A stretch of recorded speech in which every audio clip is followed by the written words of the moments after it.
Nice. So, yeah. I think he was pulling out just as I was pulling in. Yeah, he's a small, look sort of like a kid, real nice kid, actually.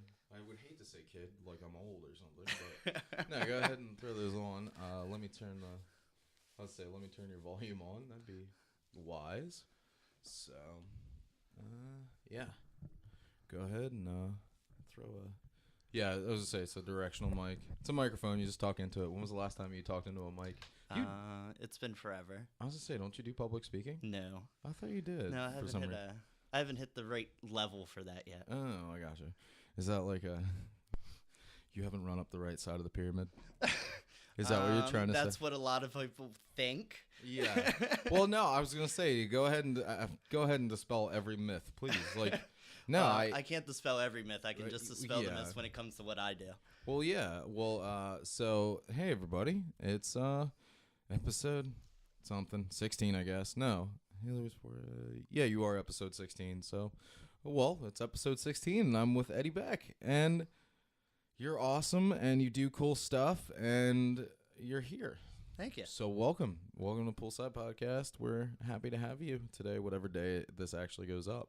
But you are a financial guy, which I don't know how to say that, because I know you're more of a guide than a like, I know a lot of people, especially people my age, would believe like everything is proselytizing when it comes to anything like that. You know what I mean? But that's not what you do. No. You do isn't it it's not debt consolidation, it's debt freedom or some program like that. That's ultimately the goal, is debt freedom. Okay. We try and get people to be, financially secure first, and then work towards financial freedom after that. Oh, okay. And is that an independent consultancy that you're doing, or like is that just you, or? No. We're an organization we're in, 14 countries now around the world. Oh, wow. Yeah, we've kind of expanded a lot over the past year and a half in the other countries. Oh, wow. Yeah, so it's almost set up like a franchise almost. I work for myself but not by myself. Mm-hmm. So it's kind of a weird situation. It's not very conventional. Right. But that's kind of why I like it. So, okay, so you're an independent contractor, although you work with a team? Yes. Or, okay. Yeah. Are you the lead of that team, or? Not yet. Okay. I gotcha. So, no, I was gonna say this is a great way to like walk right into it, because I really don't. I understand the general point of it, and I do agree. Like, you consistently post that meme of the Visa card handcuffs as modern slavery, and I 1,000,000% agree with you. Like, Absolutely. that is exactly what we're doing, and like it's gotten to a point where the realization is that patience will win over everything else, but everybody's unwilling to do anything but jump into new loans or jump into a new auto loan or take out another credit card so that they can go on a trip immediately. And, after everything's said and done, the inability to pay all those balances down right next to immediately, you're drowning yourself in interest, because even with the Fed being as high as it is, the Fed loan rate is still pretty intense. So even school loans are still the cheapest form of money that you can take out, but it's the highest amount of debt in our country. I was gonna say, overall. but they're not, like, it's not as cheap as it was. No. Yeah, and I was gonna say, and school loans are one of those that, like, I'm 32. I went to college in 2000. The fall of 2003 until the spring of 2005, and it took me until I was 29 to finally pay him off. Yeah. And I was gonna say, I think that was also problematic laziness on my part. So, like, just a couple deference. I don't even think I deferred. I think I just straight let him default. Like, I maybe 22 or 23, I gave up on my credit score. Like, I quit trying because I had no reason, like, bad fits of depression, no real goal or life path. So I just kind of let it go where it was going to go. A credit score isn't, at least in my opinion, the way I look at finances, isn't, I don't know, it's not something to really worry about, because all that number is the bank scoring you on how much of a good of an investment you are, which means that you're then becoming their profit. Right. I'd rather keep that money in my pocket. I fully agree. And like, I don't want to go into it because it's personal, but the situation that I'm in here now, I believe I've told you about anyway. But this one is not one that I have to pay. I don't have to pay a third party to live here. That's the thing. That was the biggest draw for me, is that even at a 30-year fixed mortgage rate, like, you're still paying 4.5% over average $200,000. So that's, $9,000 a year. No, I'm not sure exactly how that interest rate works. I'm not the math person. Either way, you're paying over 30 years. You think, oh well, it's only a $585 a month payment, and that's great. That's cheaper than rent. But in the long run, with all the money that you have to put into your house and the second mortgage that you have to take out because you didn't put cash behind to fix the water heater, etc., you're just drowning, and it drives me nuts. Yeah. So, and I was just saying, this comes from a guy who never wears clean clothes because I'm lazy. So I look disheveled. I constantly look like I'm thrown together, and like, I don't know. I'm no financial guru, but I do agree with most of what you've got going on, which is, get out of debt and stay out of it. Yes. Like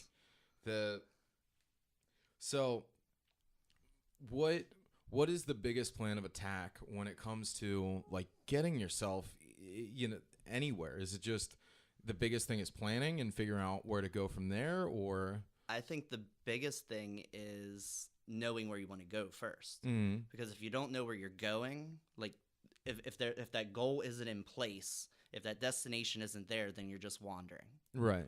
So before anything else, you have to know where you're going. Once you get that figured out, then you can put a plan into place.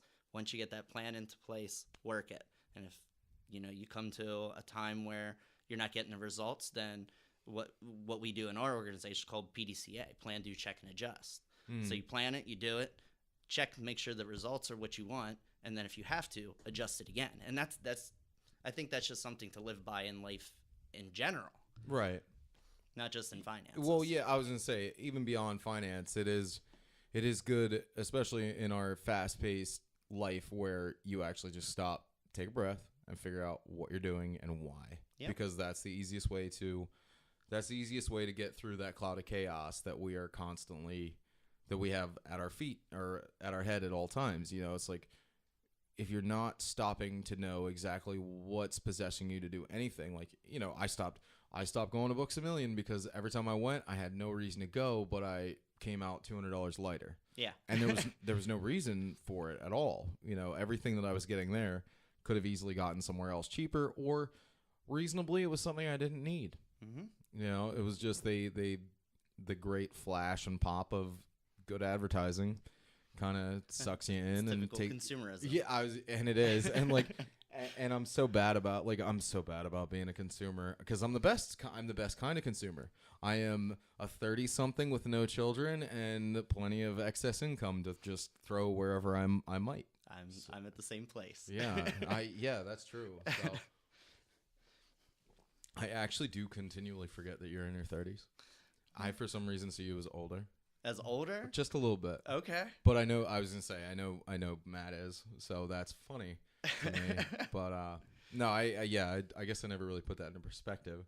But actually, just to readjust, because my brain is firing 1,000 miles a minute from all the work that I did today. Yeah. So we met a while ago. Yeah. We have actually spent a good amount of time with each other. Here and there, yeah. And I was going to say, and every time, whether it's been the most time or the least time that you've spent with any of your friends, or that I've spent with any of my friends, it has been quality every time. Absolutely. You guys are wonderful to be around, and I'm really glad that you came today. Oh, thanks. So, yeah, I was going to say, we jumped right into it, and like, I had no time to center. I wasn't even thinking about what was going on today, and like, yeah, you rang the doorbell, and I was like, oh, God, okay. Not that I'm dreading you, it's just that the constancy. Yeah. So anyhow, but you guys, you actually do follow your own program, yes, which is wonderful, and has proven itself to be useful. And like, the one thing that I've always felt disdain towards was Dave Ramsey loving Jesus so much. Okay. Because that part of it realistically made no sense to me. Okay. Right? Because like back then, I mean, they had tax collectors and stuff. I get that. I totally get that. But I Jesus liked to wander. He liked to do cool stuff. Didn't seem like it was the top of his like priorities. But Dave Ramsey's advice on most talk radio stations and Fox News and most of his advice is super sound. Yeah, and it is some of the best, most reasonable advice you're gonna get. The him peppering that on there, a little much, but yeah. I mean, it seems weird to base economic plans on faith, because Jesus don't care if you own a Bentley. No, in my personal opinion, but he doesn't care if you have a Bentley as long as you're doing something for somebody else. Too. Yeah, exactly. Which I agree. If you're gonna if you want to be like one of those mega millionaires and just give it away, go for it. Yeah, Jesus is totally down with that. And I know people that are like that. Yeah, and there's nothing wrong with it. I was gonna say we've had people like that in New York. We've had people that do that, and they make it. They start get successful, and then they start grant programs for the school so that kids can go to college. People like Louis Appel. Yeah, exactly. And one of the biggest philanthropists in New York. Yeah, I was gonna say he's the one that I'm thinking of, correct? Because they just renamed the Strand Capital after him. That's right. I was gonna say, and change is so hard to deal with for me because I still call it the Strand. Me too. It'll always be that. Yeah, because we've been here for too long. That's the issue. But yeah, I was gonna say Louis Appel did. He was a musical director and all kinds of cool stuff, and he started college grants and stuff for kids. Like, there are people out there like that do want to be, that are motivated by the success of being able to take that success and giving it to others. Absolutely. And that's probably one of my biggest drivers. Yeah. And mine's more personal. Like, mine's making sure that I can take care of my family. My grandmother raised me. So this is, I'm building my success so that I can make sure that she's taken care of now that she's later in life. She took care of me. It's time for me to give back to her. Wow. So yeah, and my dreams are, I want the house and the land and stuff like that for myself, but it's not just necessarily buying the house and the land. It's the opportunities that come with it. Right. That's kind of the drive. Well, I was going to say that's my general drive is to pay this place off and have less to deal with in life. Because I'm not. That's always good. I'm not after. Like, we have a 3-year goal, and that's not that far. Like, that's not that bad because that's 5 years total, and it's done with.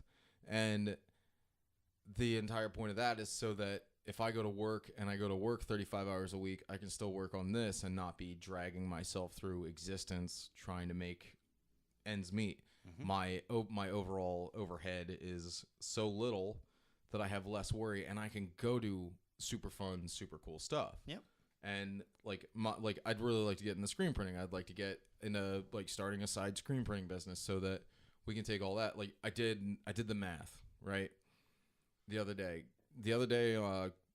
When Katie and I were on vacation, we talked about on the drive up, we should do something for the Coats for Kids drive this year downtown.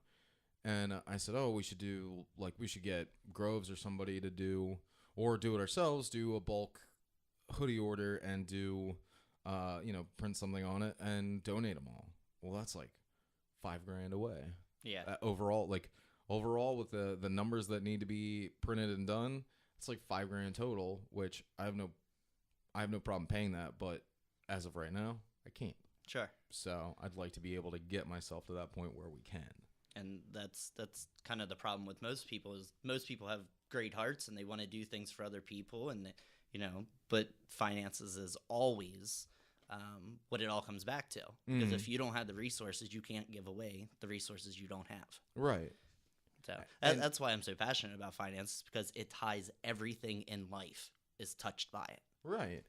And I was gonna say, and with you and Matt, when you guys throw New Year's Eve or any other party, it's all a huge spread. It's a wonderful time. That is exactly what I believe humanity is. Mm-hmm. We come up to your house and we pass by, and everybody that's coming through, we get to meet them too. Yep. And you sup with your friends, and that's the whole, that's exactly, you and I had spoken on religion before, and that's, that is my religion is people. Okay. I love people. I love talking to people. I love seeing people in positive times. I love helping people through negative times, doing whatever I can just to be there emotionally for them. That's what drives me more than anything. Like some people have, they have their goals of stuff, or they have their goals of, X or Y. My goal is to see everybody that I come across happy at some point, because it just makes me happy. Yeah. And when I get to come up to your house for a holiday or whatever reason, it's always that fun, congenial event that you read about in old, like, British novels where, there's a huge table and people are there and everybody's passing on through and you get to introduce the Duchess of X or whatever.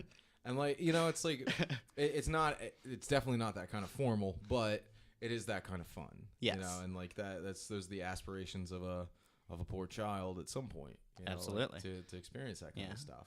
And that's the way my house was growing up all the time, being raised by my grandmother. And our house was kind of like the refuge house. Yeah. All of, some of the grandkids stayed there and we all lived there together. And if they had some friends that got into trouble, whether it be at home or, doing some delinquency or something like that, and they needed a place to put their head down at night, they knew that they could always come to our house because there was always a nice soft pillow for them and there was a hot meal to put in their stomach. And I've kind of carried that throughout my life, that food is kind of center of the house usually.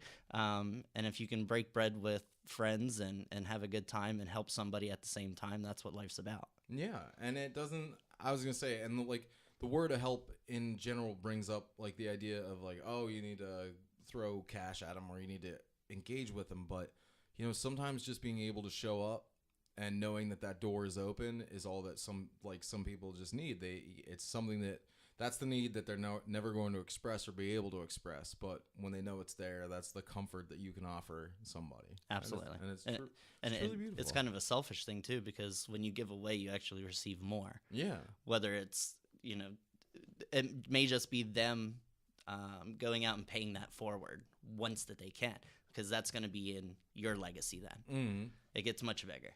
Oh, no. I totally agree with that. It's like everything that I deal with phases of not going outside or not going downtown or not going out at all, and I just hide out here. Me too.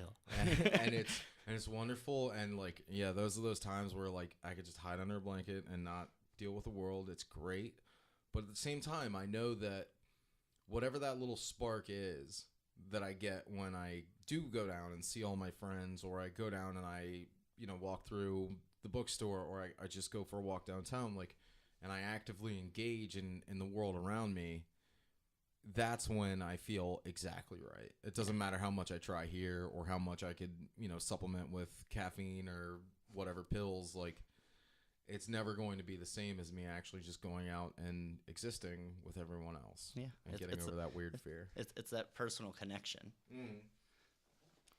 And we all have that. Like, it is a beautiful personal connection. Like, the community that is every circle of friends of mine at some point passes through you and Matt somehow, through whether it be whatever, Paul or Matt. I believe that's how we met formally. Over Didi and John's. I was gonna say, or it was Devin and John's, like at the hair shop. So yeah, I was gonna say, like, any reason I would have to go downtown for some reason, like, those super weird graphs that, like, you guys are always that center point. That's the two circles. Like, there's always Matt and Eddie are there somewhere. That's weird because I don't go downtown very often. No, I think it's just that you're like, I think it's just that your desserts and stuff are so heavenly that nobody can do anything but talk about them.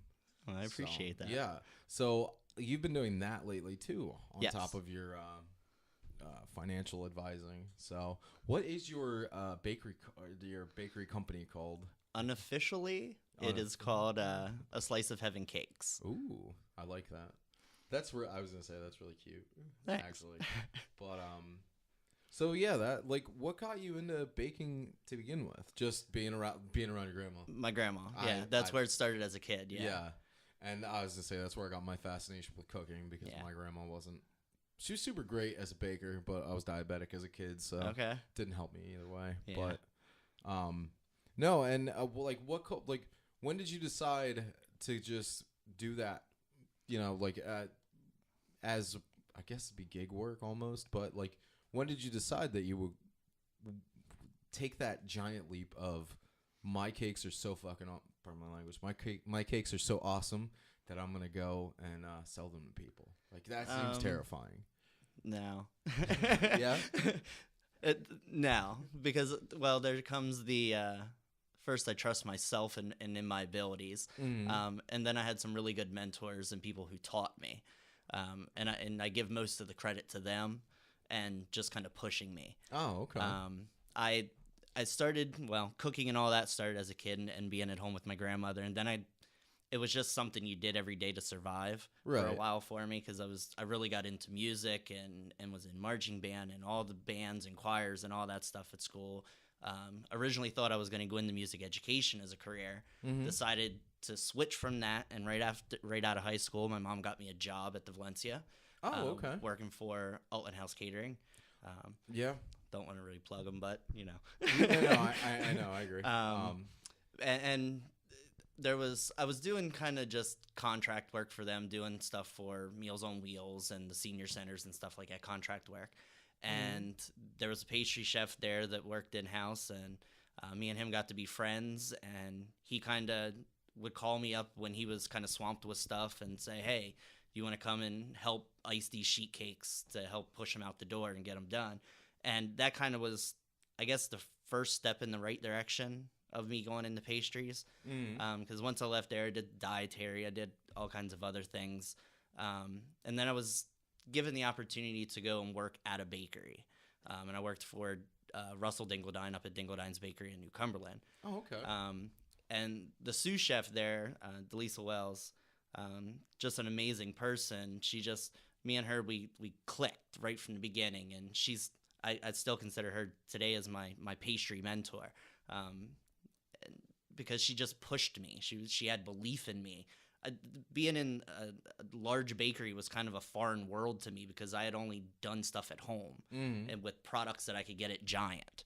Right. Stuff like that. And then to walk into a place that's doing breads from scratch and doing, hundreds of cakes a week, like that, Wow. that's a big step. Yeah. And it was a culture shock for me getting into it, but I fell in love with it at the same time. So Right. it was kind of a weird situation. Well, I was gonna say I'm trying to place where that was. That was up the road from like the Nito Burrito warehouse, right? It's pretty much that right in front of Nito Burrito. Oh, okay. Right on the corner of that alley. Oh, okay.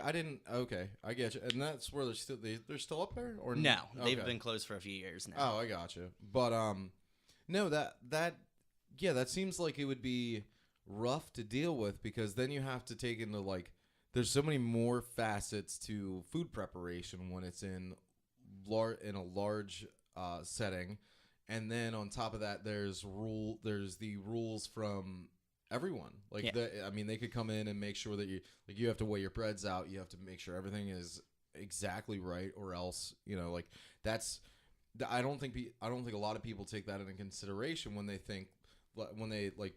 skip out on realizing that the same rules that apply to Stroman's factory apply to the cupcake joint inside the market. Absolutely. Like they everything has to be dead on and exact. And when you're paying X amount of dollars and you say, oh, well, that's exorbitant, it's because, well, there's a lot of hurdles to jump through to get people to enjoy, to get your thing out to people so that they can enjoy it. Yep. So I was going to say, that's really cool though. And how did you fare there? Were you like just terrified and running around? Probably for the first month I was terrified, because I'm working around people that all went to culinary school or have been in the industry for many years and kind of know that world. And I stepped into it, kind of jumped into it both feet. Yeah. And I drowned for about the first month until I started to, get things under control, that I understood what was going on and what was expected and the level of product that was supposed to be put out and stuff like that. I gotcha. Well, yeah, I was going to say, it seems like it's one of those things like where I had to go to a trade school. I got my license just because I knew the bare minimum of things. I could go to work. That doesn't mean I had any clue what I was doing. Yeah. And that's really. I was going to ask that too. I didn't know if you would end up going to culinary school or not. Nope, never did. Just skipped it. And Yeah. All of my training was, hard knock life. There's nothing wrong with that. But it just, I was going to say, it adds to the complexity of not knowing any of the fantastic innuendo or easy ways to solve problems. You have to go the long way no matter what. Yeah, it was a lot of mentoring, teaching me the right way to do things, and just trial and error. Yeah. Well, so where'd you end up? Was Dingledine's the last bakery that you worked with? Or? No. Okay. No. Lisa, the sous chef at Dingledine, she then decided that her and her husband were going to open their own bakery down in Gettysburg. And when she decided that, she called me and she said, "Hey, Eddie, I want you to come be my sous chef." So I worked with her for, 9 months a year, something like that, of actually opening her bakery. Many nights down there painting walls and stuff just so we could even move cases in. Yeah. And we had a tiny little kitchen in the back it had 2 tables and a 3-compartment sink and a hand washing sink, and that was about it. Oh, geez. It was pretty bare bones when we opened, but she built a great following of people because she had superb product, and along the way I got to work with one of my best friends and somebody who I looked up to and respected, and I was just grateful that she brought me along for the journey. Well, there you go. I was gonna say you have never come across to me as lacking confidence ever. I think that's why I mask it well then. Yeah, I was gonna say whatever position you're in, you've never shown any sign of weakness, and I think that's wonderful. You're very driven. You are definitely someone that I look up to because actually you and Matt both, because you both, whatever you need to do, you do it. And I was gonna say, and I know for the most part, I was gonna say, but I like to procrastinate too. Yeah, I know. I was gonna say, I don't live at your house, so I don't know what you do in the between. But when you do have something in mind, your motivations are just there, and they're on par, and you guys you yourself are just wonderful, and you try. It's like you try and you do it well. Well, thanks. So, I try. I was gonna say, and if I wouldn't have given up all those fun stuff, all the fun stuff that you put into everything that you make, I'm sure it's delightful. I've heard wonderful things. I was gonna say, Katie loves it. You guys do such way cool homesteadery stuff. Your soap. You gave me 2 bars of soap last New Year's Eve, and it just absolutely wonderful, high quality. It made me smell great. The man is perfect. Thank you. I forget what else you gave. You gave me something else that was kind of. It was. I'm not gonna say it was feminine, but it was very low key. The man just smelled so good. I think the other one I gave was what I call 70-30 Castile. It doesn't have any scent. Yeah, that's right. Okay. It's just kind of a plain Jane soap, but it's great for the skin too. I was gonna say, it made my skin feel great. My feet were actually not scaly dragons inside of shoes for a little while, which was, what the main. I was gonna say, I know your major goal is to finally get a place with land, but with the all the things that you guys do on the side, are they just for fun, or just because you're interested in making soap, or you're interested in canning and all that? You do a lot of little house on the prairie stuff. Yes, I do, and that's actually, I don't take insult to that like some people probably would. Yeah. It's the only way I can think to put it. I look at that as I like to be very self-sustaining as much as I possibly can. I don't want to depend on, here we're back to consumerism again. I don't want to have to go to the grocery store and get soap that somebody's putting on the shelf and says, well, this is what you have to buy, and the way that we make it, well, too bad, that's the way we make it, but you still have to buy it because you need soap. Right. I say, no, I'll do it myself. That way I know what's in it. I grow my own vegetables. I have big garden boxes out back every year. I just like to sustain myself as much as possible. I know that that's not completely feasible unless I go, all out Farmer Joe, which I don't plan on doing. I still like my modern amenities and stuff like that. But yeah, if I can put food on the table that I know where it was grown and how it was processed and all of that, that makes me feel better. It makes me healthier, I think. The soap, I know what's in it. I'm not putting chemicals all over my body. We make our own toothpaste. We make our own soap, laundry detergent. It's I don't know. It's just the things I like to do.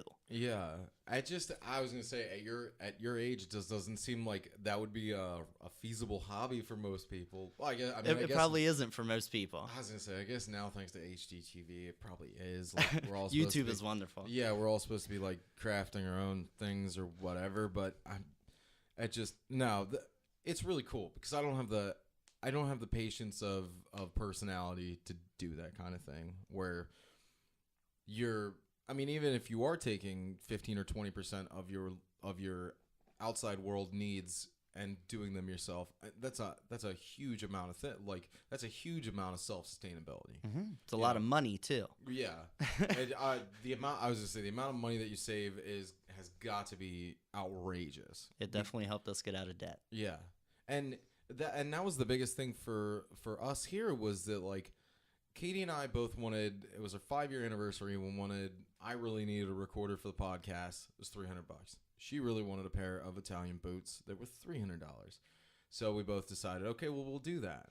Well, with the habits that we had in place, we both make a really solid amount of money, but it was like, wait a minute, how are we not getting ahead? Well, we both quit smoking, and within no time, this is, I think, day 24. Congratulations. Roughly. And, well, don't congratulate me just yet. I smoked on vacation because I was on vacation. But either way, so I'm not, like, ritualistically, habitually smoking anymore. But the amount of money we save is closer to $700 over 3 weeks. It's insane. It's ridiculous. And, like, I never really put that into context because I take thermoses to work. It costs me $1.05 to fill them. I drink one a day. That cuts down on my coffee consumption. That also cuts down on the amount of styrofoam that's going out into the world. I realized that, I could make it at home, but overall, I'm actually still saving money by going and spending the $1.05 at Rutter's instead of buying milk, storing milk, all that kind of stuff, and running my own water. But I always thought, like, oh, those little things, they'll add up. Well, I was totally shooting myself in the foot by going and spending $30 a day on cigarettes. Yeah. So, like, I guess I just never put that into perspective, and it's like, it really alleviated everything, and people just don't see it that way. Like, and quitting sucked. I mean, the first couple of days, it really sucked. I'm still a work in progress on that too. I know it gets you, and like. And, we both just got to a point where we're like, all right, well, it's our 5-year anniversary. We're going to the mountains. Let's take it back with us and celebrate. Let's be like normal adults who are in control of what they want to do. Yeah. And we looked at it that way. And then maybe managed to slip back into shittiness, but we're getting right back out of it. So we're going to spend the next week agitated with each other and try this process all over again. But it's better that than, I'd rather look at it that way and try to have a amiable view of it rather than getting all bummed out and then just going back to bad habits anyway. So we're getting there. Good. You got to keep trying, and I'm not. I was gonna say 4 packs a day. Wow. Not for me personally. Between the both of us. Between the two. Okay. Yeah.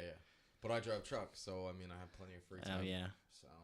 Yeah. But, yeah. I was a pack a day smoker, and then I really got into vaping, and I kind of dabbled back in with cigarillos once in a while because I like the flavors there too and the actual smoking. But I'm trying to push myself off of that again and get back onto the vaping and going in the right direction that I was going. But did you end up being one of those people that like made a huge investment of like, were you a stuff guy when you got into vaping? No.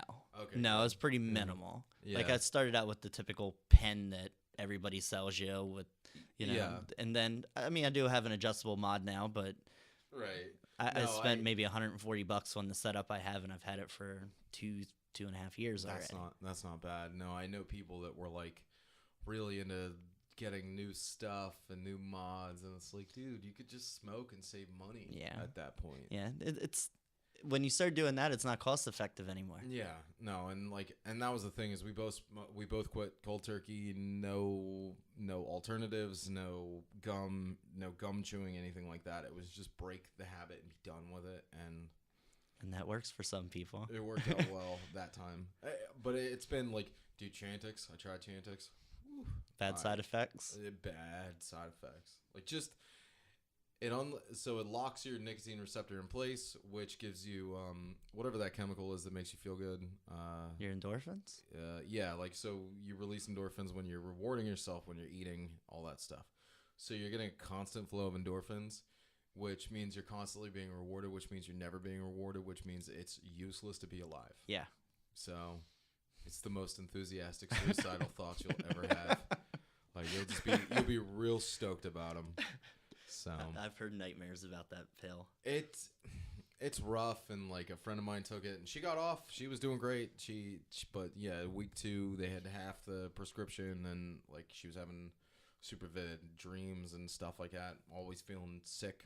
So I'll pass. Yeah, I was gonna say it's not. If it's gonna kill you, it's not worth it. No. There are other ways to do it, but yeah, no. I was gonna say we just need to get right back on the horse and be done with it and stop being kids about it. But smoking is just one of those things you'd like because I never took that into account. I started smoking when I was 18. Never really budgeted it in. Never really paid attention to it, and then man, like I could have been in a much better spot if I actually would have just tried this earlier or not picked it up at all. You know, like I would have actually paid attention to things and maybe put money where it belonged instead of just idly throwing it away. So well, most people aren't taught that as they're growing up. So no. If you're not taught it, you don't know it. No, and that's the other thing is that for people that do have kids, like it seems like talking about financial anything is such a taboo thing for them that it's problematic. Yeah. That like I was never taught anything in my household. I was never taught anything by my dad. 2 different houses or whatever. Nobody talked about money. Everybody hit it like it was like they were Gollum and it was the ring. Absolutely. And I learned nothing of it.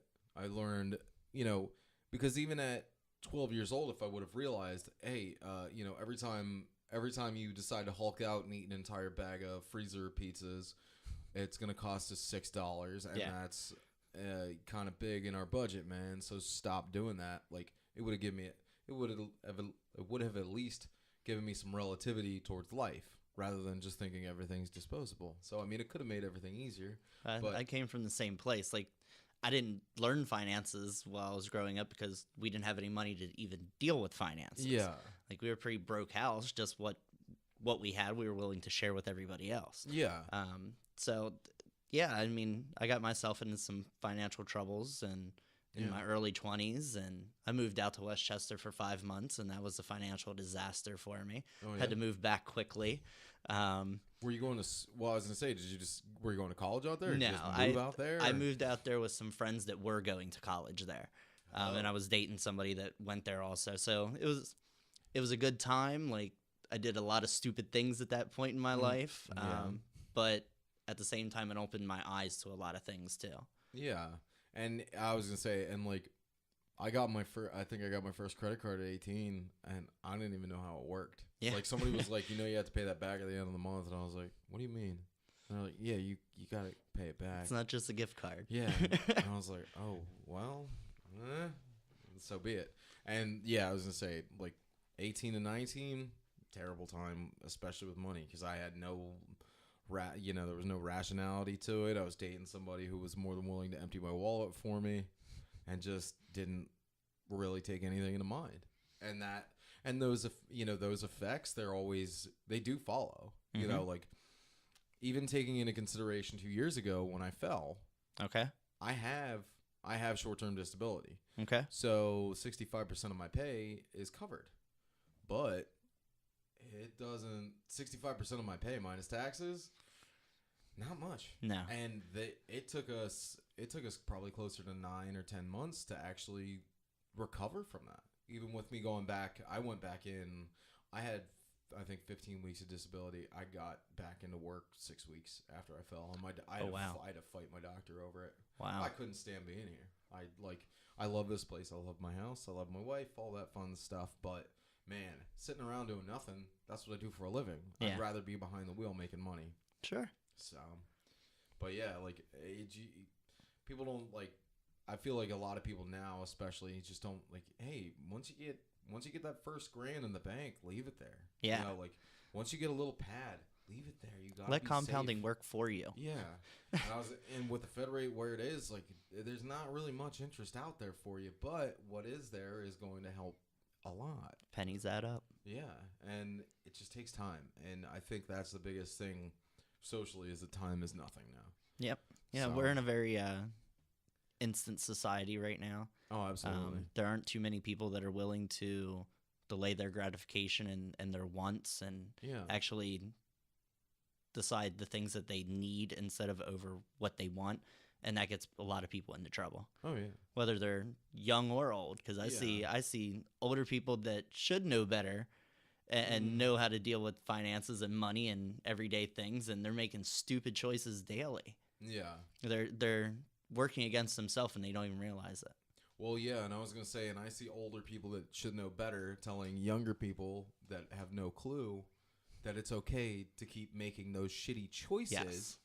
And it's like, you know better. You already lived your life, and you know that having your second kid at 19 was a terrible fucking choice.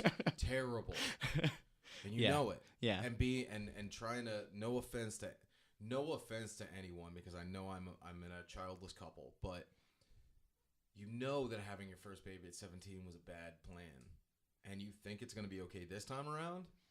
Stop telling kids that. Yeah. Please stop. Like that's not how this is to work. I was listening to I forget his name, but he moved to Puerto Rico and started a business there because he could avoid paying taxes because Puerto Rico doesn't have taxes. Mm-hmm. Anyway, but he was saying there should be no minimum wage because realistically you should have job experience before you go get a high-paying job, because your boss should have to fight to get you. Your new boss should have to fight you to get there because of all the skills that you've accrued.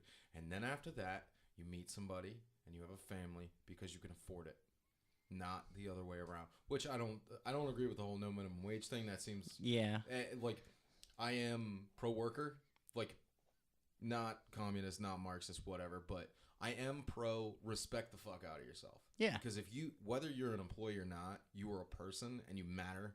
And if somebody tells you that if you call in sick one more time, you're not coming into work, walk the fuck away.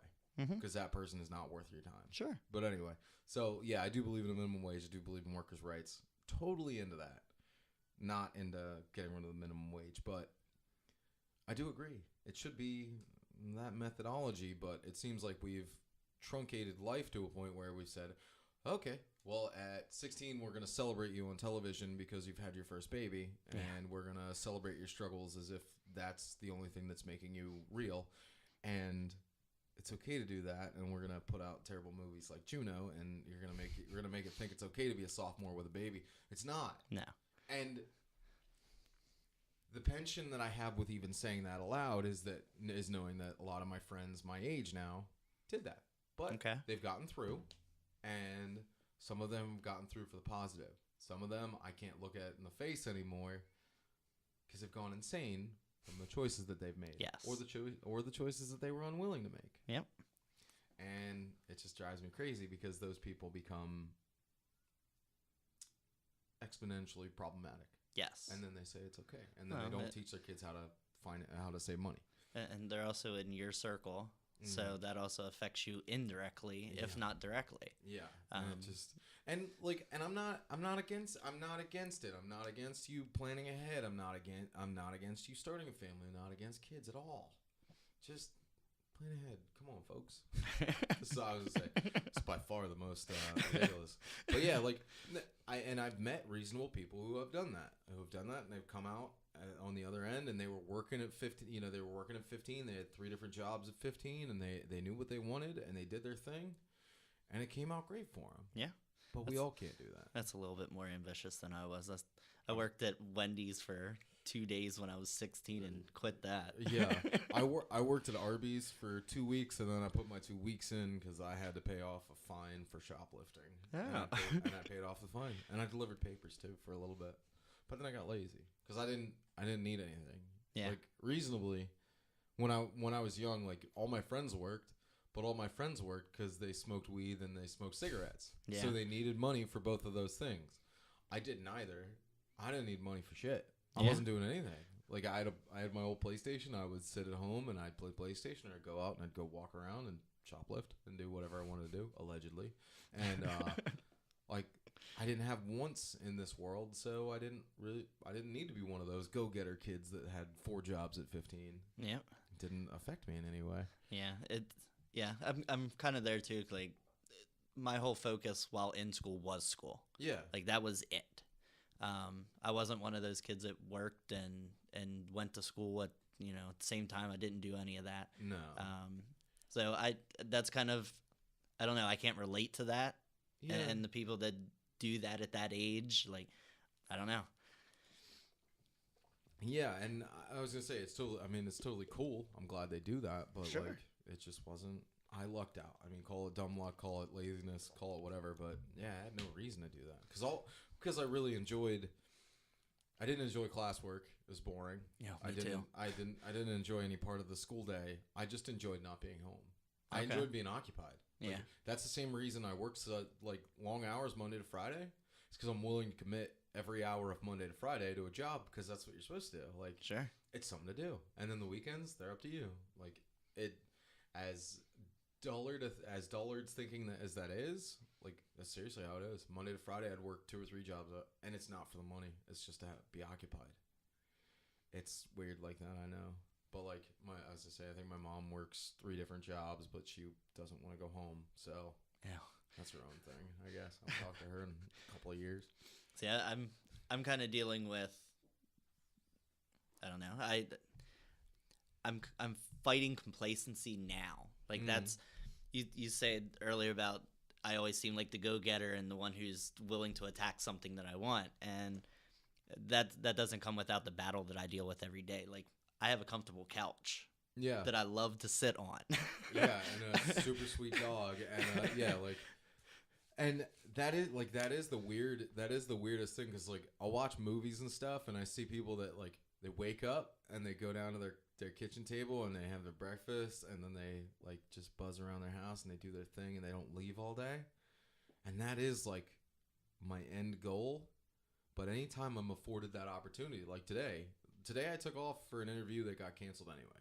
Okay. So I'm paid today. I don't care. I could have sat in my bed and played Grand Theft Auto all day on my phone, and I'd have been satisfied. But instead of that, I set up interviews from 9:00 in the morning until 11:00 tonight. Like, I had to. And like, my goal for whatever reason is to wake up and just be roaming around my house, like never put anything on other than a robe and like hang out like people do. But anytime that I'm afforded the opportunity, I run from it. I just can't take it. Like, sitting around drives me nuts. I don't know.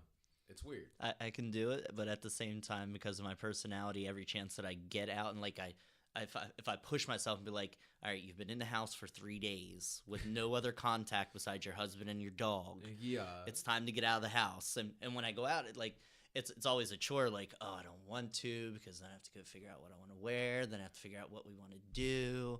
Like, Yeah. it becomes a process. But once I'm out doing it, I'm like, I don't want to go home now. Yeah, that I have the same issue. Like, excuse me. At some point, like, if I run out of coffee, I usually fill my thermos in the morning and fill my giant cup. If I run out at any point, like say 5:00, I'm out and I need to walk back down to Turkey Hill, it'll take me forever to actually commit to walking back down to Turkey Hill. But as soon as I do, I want to come home. Yeah. I want to go like walk a couple more miles, or just be out doing fun stuff, or like, like I'll sit the day last Thursday. It was our wedding. That was the day we were celebrating our wedding anniversary. We were gonna borrow my dad's motorcycle, ride up to the mountains where we were going anyway, drop the Jeep off, and then go up into Bradford. Well, I woke up. It was sort of gray out. It was sort of wet. I sat here and fought for hours over whether or not I should go out on my motorcycle and pick up my dad's or go up to the mountains or what was going to happen. And then when I finally did pull the trigger and do something, it was like 8:45 in the morning, and I needed to be in Lidditz by 10 to go to the Wolf Sanctuary at 10. Okay. Because that's when their only tour was. And it was like, it took me forever to finally go and do it. But as soon as I did it, we were out all day. It was great. And I just, I sat here and I made up every reason not to do it. And then I was like, no, I got to do it. And it became a weird fight with myself. So. And the fight's exhausting, too. Yeah, and I was going to say, and it wore me out. And then, it's okay. By the time 10 o'clock rolls around and my Adderall kicks in, I'm fine. I'm soaring at okay and motivated to do whatever I need to do. So it turns out I've been taking, I went back on meds because I have motivation. I have motivation problems to the point where, I'm not even motivated to be alive. And I have to force myself through everything, which makes me miserable, which makes everyone around me miserable. So I was finally like, all right, we'll go back on Adderall. And it turns out I've been taking it wrong because you're supposed to take it and then go do the thing that you need to focus on. And I just kind of take it every day, and whatever happens, happens. Okay. So, I'm either at work or Saturdays I'll wake up and I'll take it at 9:45, and whatever I'm doing at 10 o'clock, that's all I want to do. But at 10 o'clock on Saturday, I'm usually, sitting down at Reliance having breakfast. And I could probably sit there and have breakfast all day, but it really does kind of throw me. I'm super hyper-energized, but then I'm kind of driftless. It's weird. Yeah. Yeah, so...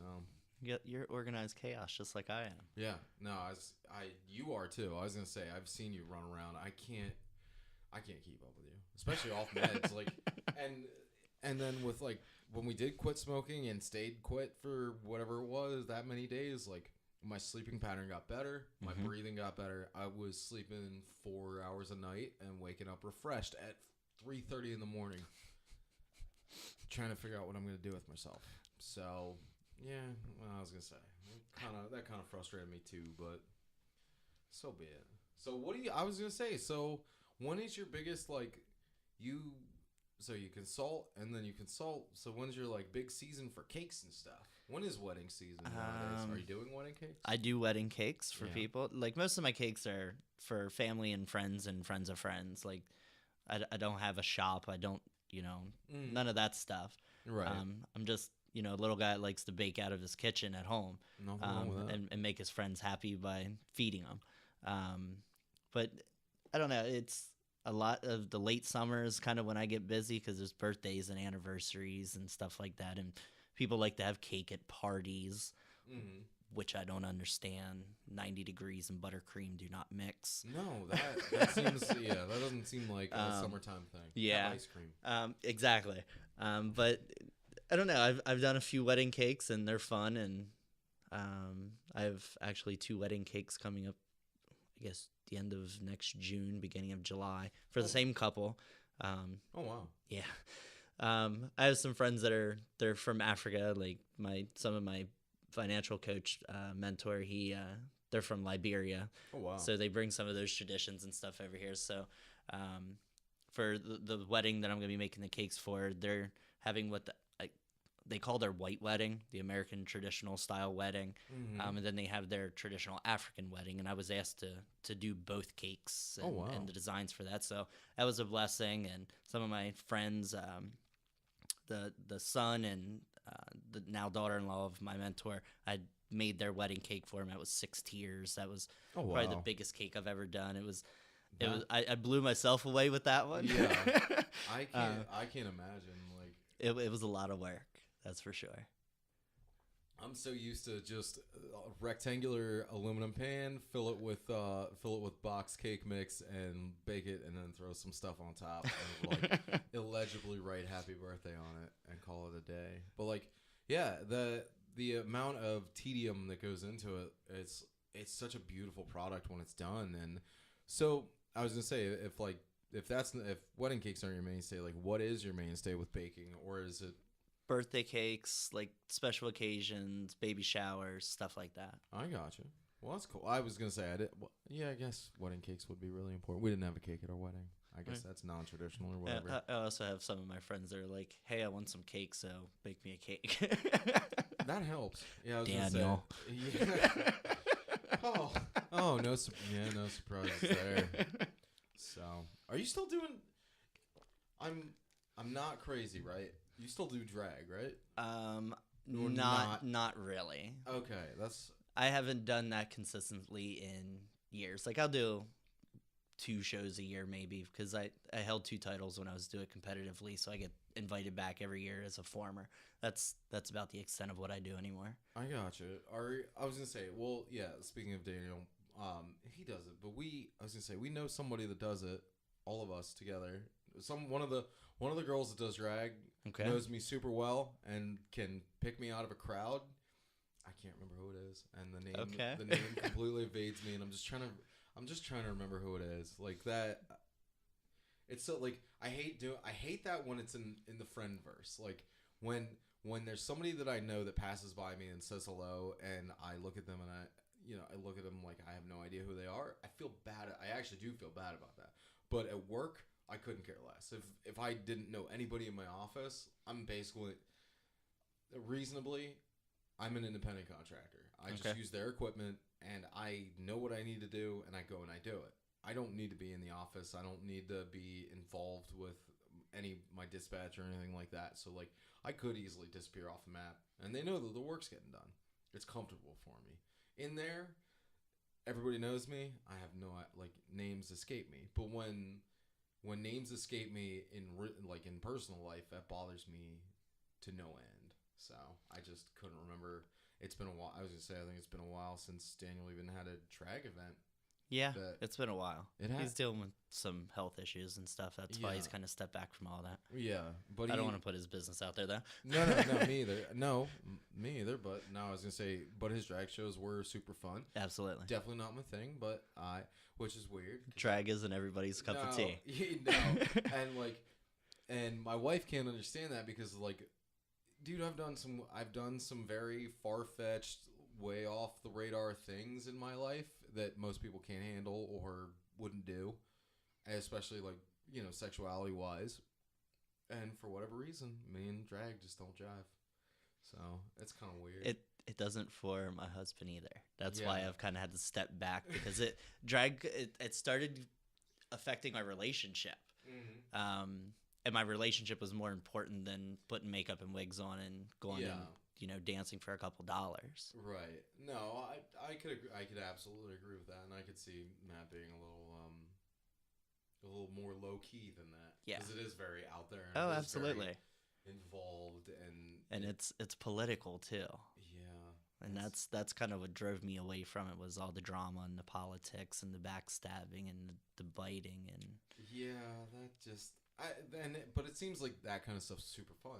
I mean, that it seems like it could be like with my older years. I have managed to avoid all sorts of social issues. I try to take a step back from most social politics because it takes away from my time to do other things. Sure. And at the same time, as much as I don't want to deal with it, I do sometimes miss that kind of being involved with things or, freaking out, throwing shade on the internet. I don't have any reason to do it now, but I mean, I really wish I did, but it gets old. Yeah. It gets old quickly. And it does detract from everything else because you're right. We are two married adult men. Mm-hmm. We really shouldn't have time for that kind of stuff. So. It was fun while it lasted. I liked the competition part of it. I liked the art part of it. Mm-hmm. Being able to step out and have a different persona, that's the interesting part of it. Yeah. But and I've met some really great people while doing drag. But at the same time, I've met some very shady people too. Yeah. And that's the part that I wanted to step away from. I don't know. It got weird for me. I couldn't separate drag from my real life, and drag would always pull into my real life, and I didn't like the effects that was having. I got you. So I had to step away from it all. That and the money situation. Drag is expensive. There no question. I was gonna say, whatever, scientifically, women always have access to makeup because like they buy it and then they have it and there's a reason for them to have it. But if you have to go out and buy a brand new wig every 6 months, if you have to go out and buy new makeup, new blush, all that stuff all at once, oh my God, you're just, dude, you may as well you may as well buy a new car. Yep. For that price. I cannot handle that. And the amount of money that you're making off of it pales. Yeah, for most people, I would say Yeah. probably 90-95% of people that do drag, they're going backwards because they're not making as much as they're putting in. Right. There are some people that can do it. Yeah. But they're few and far between. And they're usually the ones that do make it are the people like Divine and Lady Bunny and stuff like that they're larger than life and their name is out there, kind of like the RuPaul. Right.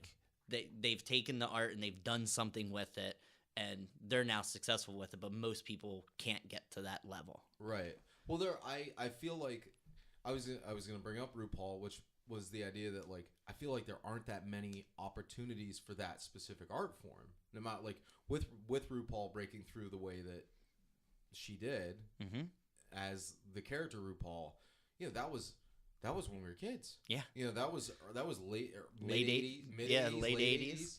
And she's been building that up until now where she, you know, RuPaul became a household name. Yep. You know, and the Girls on Drag Race. That is one of the more fun, like, I can handle watching their drama because it is really funny. Yeah, like, some of it is, yeah. And most of it is not, like, it's not like that same old, it's not like that thing like most reality TV where, like, I feel sick by the end of it because these people have to go back to these terrible lives and they're giant and they look like a couch and it's just, no, that's awful. This is just guys arguing over who has the best eye makeup. Yeah. And like that is, if you can't sit down and appreciate that as a human being, there's something very, very broken inside of you. Yeah, it's interesting. It's looking in on that is I'm sure very weird to the outside world. Being on the inside of it, I watched, you know, RuPaul's Drag Race and I'm like, oh, I don't miss any of that. Oh yeah, I'm sure not, but like, yeah, and I was gonna say, and having something like that, like even in my existence, it's definitely not an equal, but it is on the same idea.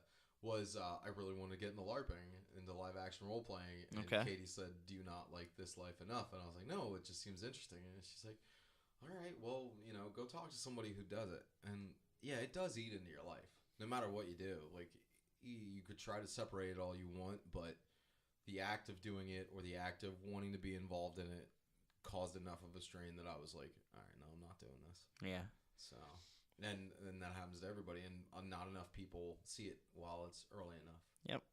So, it can take some people down. It could take you down, and you're not even watching, you know, and you're inside in the eye of the storm, and suddenly you don't realize that the house has come down. So. Yep, and that's why I stepped away from doing all of it because my house was falling down, and that's really. I was gonna say that's really cool though that you saw that and you know you've experienced that and you know where that could go. So that obviously it's tiring fighting with your spouse every day. Oh god, it's not even worth. I don't have to, but it's not. Yeah, I can't imagine that being worth it. Yeah, that's all we did our whole second year together was every day we'd wake up in the morning and we'd fight until we went to bed, and it wasn't pleasant. And at the end of that second year, we both looked at each other pretty much. It's like, are you tired? I'm tired. Let's not do this anymore. Yeah, I was gonna say I think that's statistically most marriages end within the second year, and it is because of trying to find that balance point of where when you come into a marriage for whatever reason, okay, whether it be shotgun wedding around these parts, whether it be shotgun wedding, I have family in Tennessee. I know what that is. Or you know, you like my wife and I, we got married for the sake of romantic love. We just did it, and it's just trying to find that pedal position between where your life and your goals become our life and our goals, and realizing that it's okay to compromise, it's okay to make changes and still be yourself without giving yourself away entirely, and still having a singular unit that is, the married couple that has their own goals as well. Mm-hmm. So it's like, it seems like statistically, second year is the most problematic, and that's because, to me personally, I agree. Second year was rough. Yeah. I don't know why, but it just was. But I think it was the idea of, What's that I'm letting me go. That initial honeymoon, the cutesiness and the dating life and all that part is over, and you don't. I think that's kind of when trying to impress starts to wear off. Yeah, you kind of, I was going to say, and definitely that's a time when you're like, I don't care about the morning breath and the fact that you haven't showered in 2 days and your hair's sticking up. Yeah. No, we were over that way earlier than that. We're two weirdos. Like, I've been a crusty kid my entire life. It's just how it goes. I don't know how my wife is way classier than I am. So, but no, I agree. Like, that was the year that I gave up on everything. I started eating like a horse. I mean, I blew up. I was huge and just didn't care. And yeah, you're right. That's how that went. And then third year, everything turned around. Yeah. But I was gonna say our life was odd because we didn't have a place of our own at the time. Like, Katie was a groundskeeper at her family's estate that was for sale. We never really even took that into consideration up in Wellsville. Okay. Like, it was it was Abraham Wells's homestead. I actually just saw that on Trulia. Did you? It sold again. Somebody bought it $300. Somebody bought it originally $300 grand from the bank that was owed because he wanted the land out back, and then sold the 10-acre parcel with barn and house for $300 grand to make his money back. He did nothing but gain out of that 20 acres of land. Anyway, that's how far interpersonal politics go. I know all about that entire situation. But we were there, and we were just taking care of the house. That's what we were doing. That's what we were doing because nobody lived there. It was their Katie's quote unquote aunts and uncles, their second cousins, whatever, closer family than that. But so they're referred to as aunts and uncles. Their mother had passed. Nobody was in the house. They hadn't settled the estate because of it. It was up for sale. We dressed the place up as far as we could, made it beautiful, and had the most beautiful wedding in the backyard. And because of that, somebody noticed, bought the house. Okay. We never really took that into consideration. As a newlywed couple, we were just kind of squatting. Yeah. Like, we were squatting in a fully operational house, but, like, really didn't think it would sell. And suddenly we were out doing whatever we had to do. Like, we lived in a garage for a bit. We lived here. Finally got rented a house out in Crawltown that was costing us too much to live. Moved to Mount Wolf. And then this place came up. So it's been rough. But you were like, right after you get married, happy, romantics, everything's wonderful, everything's beautiful, and you don't really consider anything. Nope. And then somebody yanks the rug right out from under you. What are you gonna do? Yeah. So yeah, it was. I don't know. I think after, 17 years we've been together now. Oh my God.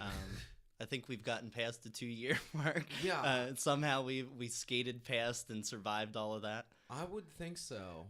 Wait, how late in your 30s are you? I am 37. We got together when I was 20. Wow. I didn't realize that. Did you guys get married when you were 20? No. We had a commitment ceremony 3 years in, and then it was 10 years later to the day that we actually went to Baltimore, and that's when we made it legal. Oh, that's cool. Because up until then we couldn't because our country was being an ass at the time. Yeah, because I was gonna say, and that's 17 years ago, 2000. Yeah. Good God, we were assholes back then too, weren't we? Well, New York hadn't even legalized then. No. New York didn't legalize until 2002 or 2004. I think there were 3 states at the time. Yeah. And one of them was just civil union. Wow. That's so crazy to put perspective on, because I still think of myself as a kid. Like, I still think of myself in the same way that I thought of myself in high school, and it's like, dude, look how much the world has changed in 17 years. Absolutely. I didn't think that, my marriage would be legal in all states at this point. Mm-hmm. Like, I was thinking, this is going to be something that's going to drag out until I'm like in my 50s and 60s, and then it may happen. Right. But the fact that it happened so quickly, that's why we kind of jumped at the opportunity, because at that point it was kind of iffy on whether it was going to happen. Yeah. Pennsylvania, when we went to Baltimore, it still wasn't legal in Pennsylvania because the Supreme Court didn't pass the decision yet. So we went to Baltimore, made it all official down there at the courthouse. Our marriage, like it's a certificate, sure, but Yeah. we were married 10 years prior. Right. Just now the state was finally recognizing it. Yeah. And so, okay, so for all, as I say, everybody has that doting bullshit about marriage. I hate that so much. I feel like that is a generational thing. Like, we were the last generation to actually appreciate marriage for what it is. But, like, so after that long of being together, what was, like, you guys still wanted to be married? It just for the sake of it turned into a tax benefit. Yeah. Like, why not? If every other married couple out there can take care of this and get this benefit, why shouldn't I be able to take advantage of it too? I don't disagree with that at all. Because really that was the reason why we went to get the certificate. Like I said, we had our ceremony 10 years prior to that. Right. With family and friends around, we did the whole thing. Mm-hmm. But at that point, there wasn't legal status with it. So why not just go and get the legal status when I can get the benefits to come with it and live like every other person in this country that, well, most people are miserable in their marriages. I'm actually pretty happy in mine. Yeah, I was gonna say, I'm is rare. I'm reasonably satisfied. I think that's the thing too, is like everybody has that like, oh, I'm gonna be a princess forever thing. No, you're not gonna be a fucking princess forever. Life catches up, and you just gotta be like. That's why Katie is like, dude, I'm gonna throw her in the ground at some point in our lives. Like, I will put her away in her cedar box because she and I can handle anything. Yeah. So we've dealt with a lot of dumb shit, but we've dealt with it. Yeah. And we're good now. Yeah. And it's like, people don't see it as that. Like, it is the partnership of. It is the partnership of building. You consider your property, or you buy a piece of land and a house together, and then that's what you're building on, and that's the point of the marriage, is that you're doing it together and you're committed to doing it. Yep. It's not running from one place to the next. It's not going from one apartment to the next to the next to the next and not building anything, because everything that you look back and you say, how do you have a house, and how'd your grandparents have a house in Atlantic City, right down from the hotels and all that? Well, because they came together as weirdo immigrants in the late 1800s and got married and they threw their nickels together and they built on a thing, and they took that thing when it was brand new and they built it up and they kept it and they maintained it, and that was the entire point, was the maintenance over time was the massive benefit of all of it. Mm-hmm. Was that you have that beating heart of a relationship, and when you give it that kind of time, there's nothing stronger. Yep. Seriously. Well, this is the most emotive I've been on this podcast in all the months that I've done it. It's so weird, but yeah, like, and it just and again, that all ties right back into everything, where it's the instant, it's the now, it's the everything. Mm-hmm. It's like this whole soulless purchase of a mortgage in a community outside of the Beltway so that you can get to work, and then once that work changes, you got to go do it again. And it, like, this place isn't much, but this place has a soul. Sure. And that's what I work with, is the soul of this place, and I love it. And when I walk into like new builds or builds that are 15 years old, like, there ain't no soul, because I can walk next door and get the same thing, just in a different color. Yeah. And people do that, and they drive themselves into, like, well, I used to deliver cabinets to all the developments that were going up around DC and Baltimore and Jersey, and $225,000 for a condo. It's crazy. Yeah, it's crazy. It's right? Ridiculous. I can't wrap my head around that, and like the valuation of that, it's not really there. People are just nutty.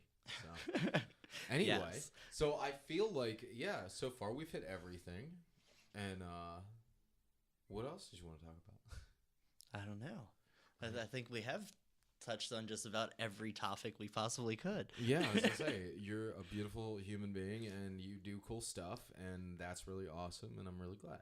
Thank you. And so does Matt, so everything's awesome. I have a lot of friends that are named similarly. I'm just really excited to get up a podcast episode that doesn't have a Katie in it. It's like I've had 3 of them on so far. It's very different. I have to admit that so far I've only listened to one of them. I'm trying to catch up on all of them. You're starting to throw them up pretty quick now. Yeah, which one did you get to? I think it was like episode 4. Oh, was that with I think that was Rachel Magar, or That's is that it. Okay. Yeah, she's wonderful. Yeah. She really is. She's one of my favorite new artists. I love all her stuff. I'm gonna get one of her shower curtains to put up in there. Oh yeah? Yeah, because there's a dragon smoking weed on a mushroom, and I think that's fucking hilarious. And I really want people to know that I love psychedelics, even though I'm drug free. Like that's the frustrating thing is like, hey, in case DOT ever picks up on me, I really don't do drugs. I sure do act like it, but like I don't do drugs, but I'm totally for them. Why do you have to do them when? Yeah, I could do Bikram yoga and get the same kind of high. Just be high on life. Yeah, I am high on life roughly. I'm also high on Adderall all the time, but that's a prescription, so it doesn't count. It's the only way I can get through a 14-hour day. My addictions are coffee and Monster drinks. Yeah. Well, I'm sugar free, and I try to keep a low sodium level. Okay. So that's why I can't do like even Red Bull Zero has a higher amount of salt in it than the trail mix that I eat. So I don't. Oh wow. I don't fuck with it. So, and either way, it energizes me. But that was the one thing. Like, I had to explain that to a friend of mine came down, and I was talking to him about it, and I was like, I said, you're never going to know it. You're never going to know how depressed I am because it's chemical and I can't control it. He's like, what do you mean? I was like, dude, I've never hit okay. I said, I'm on drugs so I can just hit okay. And I had to like put it into perspective for us. Like, look, I'm not on drugs because they're fun. I'm just inside the energy level. Like I sure could drink a case of Red Bull or Tab and get super excited and be one of those crazy kids for an hour and a half. But the inside core of that, like the light's just not burning in there the way it should, and that's what this helps. It helps get the light out so that I can stay maintained and motivated and moving. Okay. So, like, I was gonna say, because everybody like watched that fucking movie. What was that movie? The one where the guy took that pill and he was something really good at the stock market and all that shit. Limitless. Oh, yeah. Haven't seen it. No, it was a crazy smart pill, Limitless, and everybody thought that's what Adderall does for you. And it's like, no, stupid. When you have ADHD and depression, it just kind of gets you moving. Yeah. That's it. Like, it just greases the gears enough to get you. I'm not slows down the million things to 500,000 so you can function. Yeah, it's like I'm not gonna suddenly know what the difference between a bull and a bear market. Not at all. I'm not gonna know why that guy's yelling on MSNBC either. So like, most people don't. Yeah, no, he's going loony. But I love watching him. He does have some really good advice. Whatever his name is, Jim something. He's the one who freaked out about the housing bubble boom. I know who you're talking about. I don't know his name now. But I was gonna say his advice is amazing, and the stocks that he tells you to buy, he buys. He made a shit ton of money off of it. Like, that's the one thing I wish I had more. I didn't qualify for an economics class because my GPA sucked, so I didn't actually learn all but cursory knowledge of the stock market and how it works. I wish I would have, because I probably would have taken more of an effort to buy gold. Yeah. I've actually started purchasing gold. It's nice to have it on hand.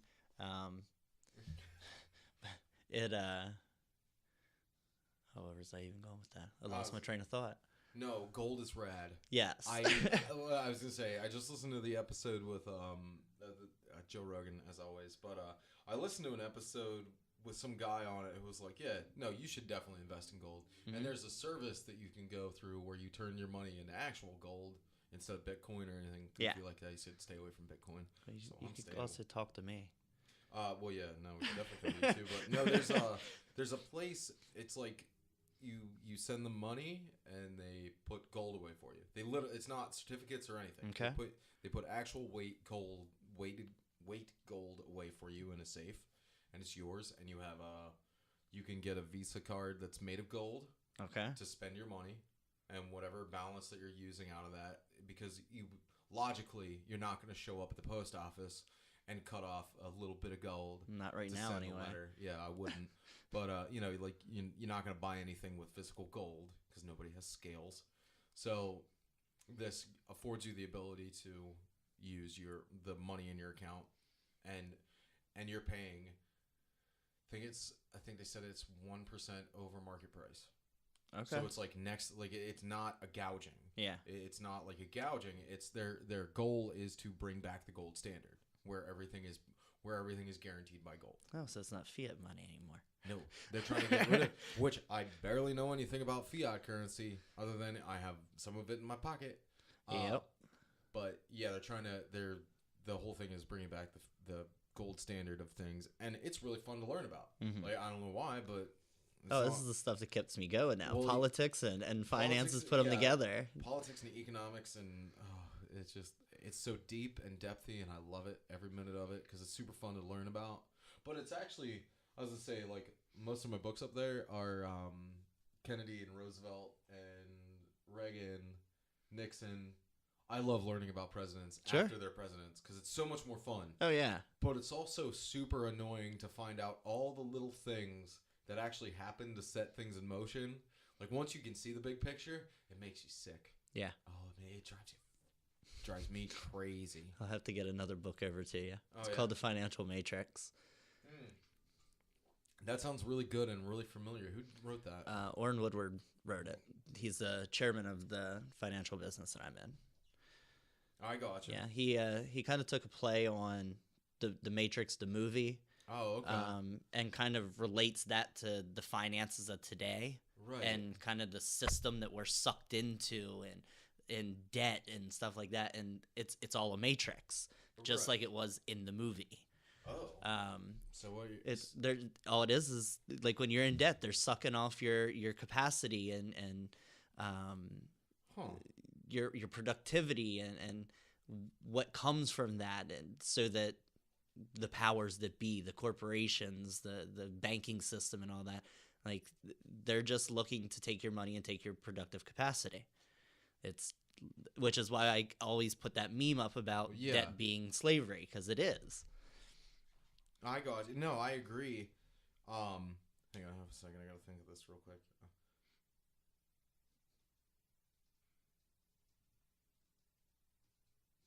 Oh, sorry. I had to text Katie and ask her what's for dinner, because she's going to get her eyebrows done.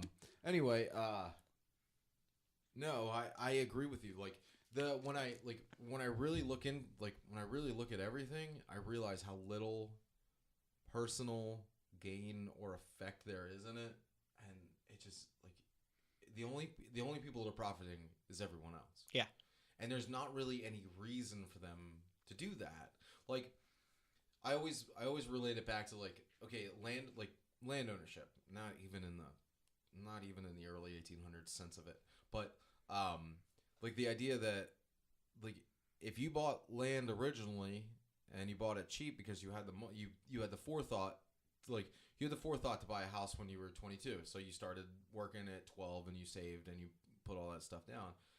I can't be mad at that guy for having that forethought, but at the same time, I can be mad at the people who didn't have that forethought, had the stroke of luck, and are somehow kind of strong-arming me into making them money surreptitiously without me knowing, and everything that I'm doing is only profiting them and not bringing me any validity, bringing anyone anything. Like the amount, I was gonna say that was a terrible example. It's close though. Oh, I get it. Yeah, it's a system that we swim in every day. But and the system that we swim in every day is the insanity of knowing that if you commit a felony, you can't hold a bank account. Right? Okay. Well, you can, but it takes a while. Okay, especially if it's a financial one. If it's a financial felony or a money-related felony. So what we do is, so when that happens to people, or if people are generally poor, right, and they want to cash a check, you have to go to the pawn shop and you pay 3% of your money to get your money, or you get one of the prepaid Visa cards that'll let you do the auto draft because you can't hold a regular bank account, but those prepaid cards, even with a direct deposit, a day early, all that stuff, are charging you through the fucking nose for being poor. Yeah. And we're not giving people the ability to even get stable, not even ahead in this system. We're not letting people stabilize. We're just making sure that every time that you swipe that card, $4.95 is coming out. Just because you wanted to use that card or because you wanted to take cash out. But like, it puts people in this kind of trap where it's just, you cannot get ahead. And for those, those people that have kids and a family and they're just trying to get anywhere, we're not letting them. And there's no reason to not let them. That's right. Well, most of that is, at least from my opinion, it's because people don't care to understand it. Yeah. Like a fish doesn't know it's in water. Right. Because they swim in it every day. They're not taught about it. Like, right. and the difference, like, people today, they just choose not to understand. They choose not to educate themselves. And like, I don't have any fault of the businesses that are charging that, because we are a capitalistic society and free market society. Whether you agree with that or not, that's what we are. So the choice is the public is giving up their right then, because they're not educating themselves anymore. And they're just blindly going out there, and because somebody has a really good, slogan or gimmick, they're like, if you go and buy a car these days, they don't tell you how much you're paying for the car. They tell you what your monthly payment is. Right. Why is that? Yeah. Like, well, yeah, and I was gonna say, and like, the advantageous part of it is that, like, especially these buy here pay here lots used to be very, very transparent about the fact that you're going to pay an uncomfortable amount of money because you suck. Yes. Like, and that was not that people actually suck, but that was the generality of it. Sure. If you cannot get a standard loan, you're going to pay extra, because we will guarantee them, you'll have the car, you'll have the access, it's yours, but you're going to pay a little extra because of it. So reasonably, you had a 52-week loan at $50 plus a down payment of $19.95 on a car that would be valued at $8,500, and you're paying, so 52 times, so you're paying like, whatever. In the end, it would come out to like $3,000 or $4,000 over the actual value of the car.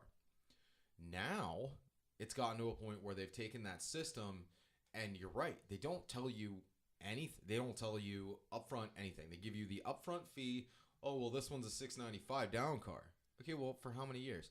Well, up to 5 years. Okay, so what's the payment? Well, that depends on you and how much you make. And no, just give me an actual price. Give me an overall price. Oh no, we can't do that. We can sit down with our financing department, and we'll explain exactly how it goes. And like, I did that because I was interested in a car, and I didn't want to wait until I had the cash to pay for it. And called the people about it, and I was like, oh, so how much is it? And they're like, oh, well, payments for you would be $485 a month. And I said, for how many years? 4 years. I said, this car is not worth more than $6,500. I said, why would I pay you that much down plus that much over 4 years? Well, if you can't get a regular loan, you're kind of stuck with it.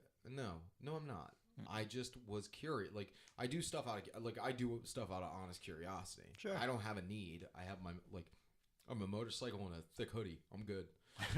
I'm good all through winter. I'll put the feet down. I'll put skis on. I don't even care. And I live within walking distance of my work. So like, it seems like we give people, not even people, but we give businesses and corporations the ability to be in control of everyone, and we say that's okay because that's what our whatever system is built on. But at the same time, like, this is like field hand slavery for the sake of buying a thing that you would actually need, a car, right? If you want to buy a car that's within this relative year so that you can do Uber on the side of your 35-hour-a-week job. Unless you have spotless credit, you're going to pay out the nose to do that, and you have to work doubly hard at the Uber to afford the car and pay the payments without stressing your bank account to the point of paycheck to paycheck. And it's just like, what are people supposed to do when we laud the people that put everyone in that position and say that, oh, well, that's just good business practices. No, it's just us being cunts and letting people get away with it. Exactly. Like, the population is allowing these things to happen. yeah. Like, and all of this is why the organization Life Business exists. Like, our whole purpose is to help people get out of debt, make more money, and pay less taxes. Mm. Who doesn't want any of those things? Right. Like, the whole world needs that. Oh, not just our absolutely. country, not just North America. The world needs this. Yeah. Like, so there's, I don't know, what I do with finances is it's only going to grow from here because the need is becoming more and more every day because people are getting trapped in this system, in this matrix that our society is set up with, with business and debt and the fiat system and all of these things. It's one nasty, ugly web. And if you don't understand the different facets of it, it's going to suck you in even further. Right. And I was just like, and we have these giant high hopes of hitting the lottery or becoming a rap star or being told in every form of music, like in every form of popular music or everything that like, oh, well, look at my giant stacks, etc., etc. And that's what we're shooting for. When there is a reasonable way to achieve every goal that you have with just a little time. Yep. That's all it takes. Yeah. And most of the people that hit the lottery and become big in the music industry and all that, they eventually go bankrupt anyway because they don't have any financial literacy. Yeah. They don't understand how to deal with money. Yeah. Like, there is a right way and a wrong way to deal with money. Yeah. And I was going to say, and don't start a trust in your name and give your paycheck to your trust so that you can avoid paying taxes. No. Because that's such a cloud. That's an actual case that I learned about. Some guy started a nonprofit in his own name that he would put all of his paychecks into so that he wouldn't have to pay taxes. And the IRS said, you can't do that, we think. And it ended up in this huge legal battle that ended with both parties saying, all right, we don't know what to do about it, just don't do it anymore. And they both walked away from it. So, like, it was just like our tax code is so clouded that nobody, like, even the people that wrote the tax code didn't know what to fucking do about it.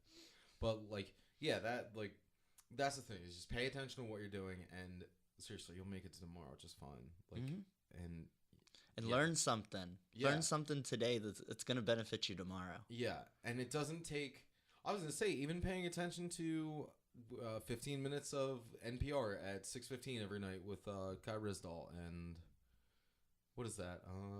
I forget what his show is, but it's the financial show on NPR. It's every day. He's super great. He has a great radio voice. You're not going to learn all the specific details, but it should help kick the fire for you to go pick up a book. Yeah. Or for you to go watch a video, or for you to go really dig into something and try to understand it, or find somebody that does and talk to them. You know, it's not hard to get into, it's not hard to get the knowledge that you need to be a success. No. We're in the information age. Yeah, where everything's here. Yeah, everything is at your fingertips on your smartphone. Any piece of information you could possibly want, you can get within 3 seconds on your phone. It's in your pocket. Just take it out and dig. And just dig for fun. It's that browser isn't just for porn. Well, yeah, but it is. But did you see the quality of the new iPhone X? That screen quality, it's gonna make porn fucking great. Somebody wrote about wanting an iPhone X on their Facebook, and somebody was like, "Pay your student loans first and be an adult." And I was like, start a podcast and call it a tax write-off. You get your grand back, probably. I mean, you might get a knock on the door, but it's totally worth trying.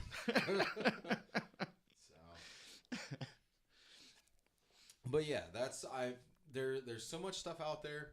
It is really easy to get caught up in the cloudiness of I got stuck in that self-help marketing nonsense last time I ran a podcast, and it was just a reciprocal money-making system that was set up to never give you a payoff, but always leave you wanting for more information, so you keep digging. It's a fucking pain in the ass, but you can dig into all the information you need about our economy, about how to get yourself in a better state financially without having to walk through that maze of craziness. You know, so yeah, people can get a hold of me and get our financial program. I was gonna say, and what step by step. What is all your contact info for that? Anybody can get a hold of me. I'm Eddie Beck, obviously. More than obviously. They can call me 717-793-7570. That's my cell phone. So if you're interested in, making money, getting out of debt, and paying less taxes, you can do that.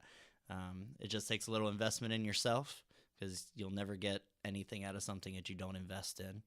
True. I would guarantee, and I'll use that word loosely because it gets thrown around a lot.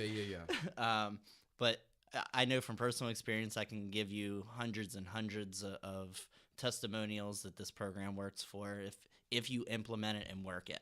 Yeah. But you actually, it's a book and a workbook and some CDs to listen to. It doesn't do anything if you don't crack the spine on the book and learn something. Like, you have to get new information to get better results later in life.